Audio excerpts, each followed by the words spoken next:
Hva det rareste spørsmålet du har fått av en kunde? Nei, det klarer jeg ikke å huske.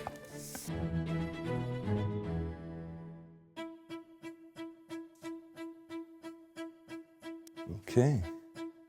När vet du att en kund faktiskt är en god match för RamBase?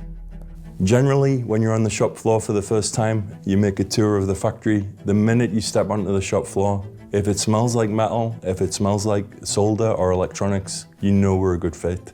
Yeah. Hvordan håndterer du kunder som er skeptiske til endring? Ja, det har jeg vært borti ganske mange ganger. Well, as we all know, change is difficult. And changing a solution is a journey. As human nature, we all are a little bit skeptical about change. How is it going to impact us? What does it mean for me? Så det det å betrygge deg og få deg til å forstå at vi der for å hjelpe, ikke for å gjøre dagen vanskeligere for deg. Oh, this is a great question. So what's the most common mistake companies make before investing in an ERP system? Veldig ofte den vanligste feilen at de venter for lenge.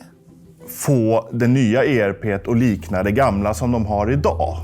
Och det hjälper ju ingen. Probably they haven't understood enough about why they're doing it. Det en krevende jobb, og det en utfordrende jobb, og da må du faktisk ta den tiden og den kosten det for å få en god implementering. Ta eierskap til løsningen og gi alt. Hvilken type kunde gir deg mest energi å jobbe med, og hvorfor? I think it's those customers that are, positively demanding, if you will.